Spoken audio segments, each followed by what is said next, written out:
श्री स्वामी समर्थ. मौनी अमावस्या म्हणजेच पौष महिन्यातील अमावस्या आणि या अमावस्येला यावर्षी महाकुंभमेळासुद्धा आहे. महाकुंभमेळा आणि मौनी अमावस्येचा संगम जो आहे तर तो जुळून आलेला आहे. त्यामुळे या दिवसाचे महत्त्व जे आहे तर ते आणखी वाढलेले आहे. पौष कृष्ण पक्षातील अमावस्या जी आहे तर हिलाच मौनी अमावस्या असं म्हटलं जातं. आणि उद्या ही मौनी अमावस्या आहे तर आपल्याला आपल्या मुलांवरून एक वस्तू जी आहे तर ती उतरून टाकायची आहे. पौष अमावस्येला पितरांचे स्मरण करणे, दानधर्म करणे तर या गोष्टींना सुद्धा विशेष महत्त्व आहे. त्याचप्रमाणे या दिवशी पुण्य मिळवण्याची सुद्धा उत्तम संधी असते. ब्रह्ममुहूर्त जो आहे तर तो स्नानासाठी अतिशय उत्तम मानला जातो. स्नान करण्याचा जो मुहूर्त आहे तर तो 29 जानेवारीला उद्या पहाटे 5:25 पासून ते 6:18 असणार आहे. हा अत्यंत शुभ काळ जो आहे तर तो स्नानासाठी असणार आहे. त्याचप्रमाणे दान जे आहे तर ते आपण दिवसभर करू शकतो. तसेच सिद्धियोग जो आहे तर तो रात्री 9:22 असणार आहे. तर अशा या अमावस्ये तिथीला आपल्याला मुलांवरून एक वस्तू जी आहे तर ती उतरून म्हणजेच ओवाळून टाकायची आहे. बऱ्याच वेळेला आपल्या मुलांच्या मागे काही इडापिडा असतात, काही दोष असतात, नजरदोष निर्माण झालेले असतात. लहान मुले असतील, मोठे मुली असतील तरीसुद्धा आपण हा उपाय करू शकतो. मुलगा असेल, मुलगी असेल, कोणासाठीही हा उपाय करता येतो. हा उपाय आपण कसा करायचा, कधी करायचा, कोणी करायचा याची संपूर्ण माहिती आपण आजच्या या व्हिडिओमध्ये पाहणार आहोत. व्हिडिओला सुरुवात करण्याअगोदर तुम्ही जर चॅनलवरती नवीन असाल आणि पहिल्यांदाच माझे व्हिडिओ पाहत असाल तर चॅनलला सबस्क्राईब करा. व्हिडिओ माहितीपूर्ण वाटला तर व्हिडिओला लाईक करा. आपल्या मुलांच्या आयुष्यात बऱ्याच वेळेला काही समस्या असतात, अडचणी असतात. लहान मुले असतील तर ती सतत किरकिरेपणा करतात, चिडचिडेपणा करतात किंवा आपले ऐकत नाहीत, हट्टीपणा करतात. लहान मूल जे आहे तर ते नीट जेवत नसेल.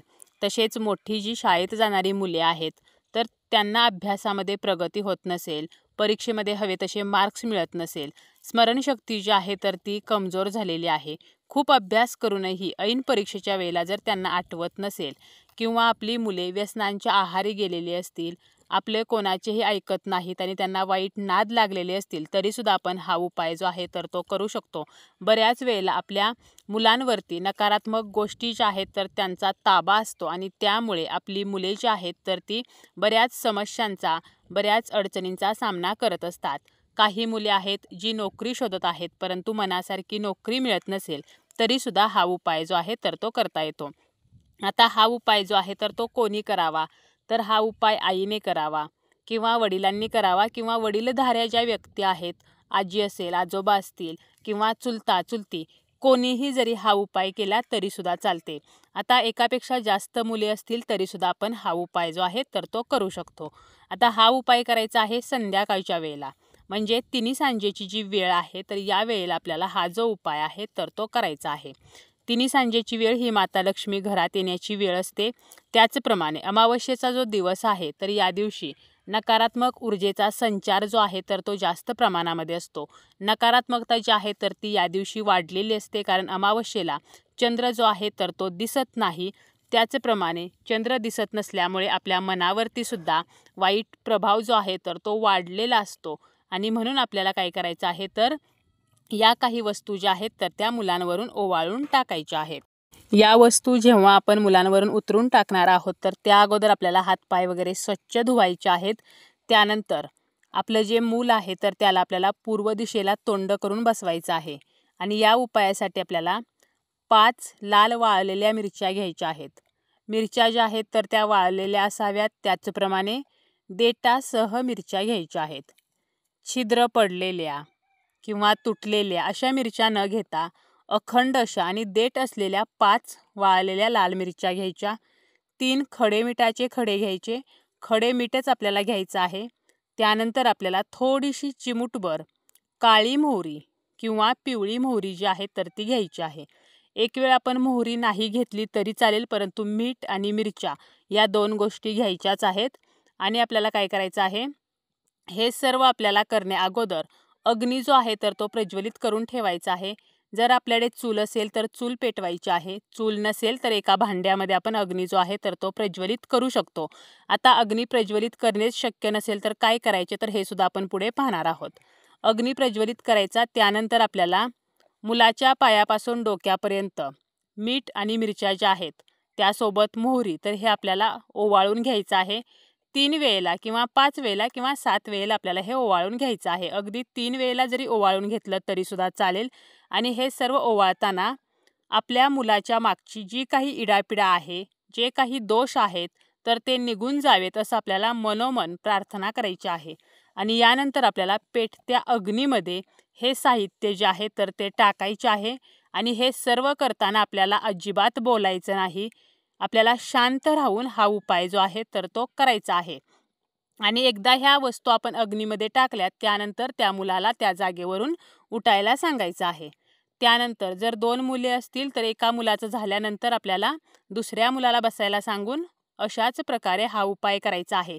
एकाच वेळेला 2 किंवा 3 मुलांना एकत्र बसवून एकच साहित्य घेऊन आपल्याला हा उपाय करता येत नाही.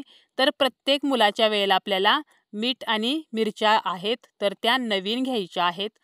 प्रत्येक मुलासाठी आपल्याला साहित्य जे आहे तर ते वेगवेगळं वापरायचं आहे. तसेच आता जर अग्नी पेटवणे शक्य नाही तर मग काय करायचं, तर आपल्याला काय करायचं आहे, फक्त आपल्याला मीठ आणि मोहरी घ्यायची आहे. अशाच प्रकारे मुलावरून उतरून घ्यायची आहे. आणि तवा जो आहे तर तो तवा आपल्याला तापवायचा आहे आणि त्या तव्यावरती हे टाकायचं आहे. किंवा आपण बेसिनमध्ये सुद्धा हे फ्लश करू शकतो. यामुळे सुद्धा आपल्या मुलाची जी काही नजर आहे, नजरदोष आहेत तर ते नष्ट होत असतात. जी काही नकारात्मकता आहे, इडापिडा आहे तर ती सुद्धा नष्ट होत असते. आता हे सर्व करणे जर आपल्याला शक्य झाले नाही तर मग आपल्याला काय करायचं आहे, मुठभर तांदूळ जे आहेत तर ते आपल्याला ओंजळीमध्ये घ्यायचे आहेत. मुलाला पूर्व दिशेला तोंड करून बसवायचं आहे आणि हे तांदूळ आपल्याला त्या मुलावरून 7 वेळेला ओवाळून घ्यायचे आहेत. आणि घरापासून थोडंसं दूर जाऊन आपल्याला हे तांदूळ टाकून द्यायचे आहेत. आणि आपण जेव्हा हा उपाय करतो त्यावेळेला सुद्धा बोलायचं नाही. घरातून जेव्हा बाहेर आपण हे तांदूळ टाकण्यासाठी जातो त्यावेळेला आपल्याला मागे वळून पाहायचं नाही. आणि तांदूळ फेकून आल्यानंतर सुद्धा मागे वळून पाहायचं नाही. घरात येताना मात्र आपल्याला हातपाय स्वच्छ धुवून घरामध्ये यायचं आहे. जेव्हा आपण हे तांदूळ मुलावरून उतरतो किंवा ओवाळून घेत असतो त्यावेळेला त्या मुलातील जी काही नकारात्मकता आहे तर या तांदळामध्ये ती कॅप्चर होत असते. त्यामुळे हे तांदूळ टाकताना एक काळजी घ्यायची आहे की कोणाचाही यावरती पाय पडणार नाही, कोणाकडूनही हे तांदूळ ओलांडले जाणार नाहीत किंवा कोणाच्याही हे अंगावरती पडणार नाहीत. तर अशा ठिकाणी एखाद्या झाडाखाली वगैरे आपल्याला हे तांदूळ नेऊन टाकायचे आहेत. तर अशा प्रकारे आपण मीठ आणि मिरच्यांनी नजर काढू शकतो. त्याचप्रमाणे मीठ मोहरीचा वापर करून आपण हा उपाय करू शकतो. आणि काही जमलं नाही तरी मुठभर तांदळाचा वापर करून आपण हा उपाय करू शकतो.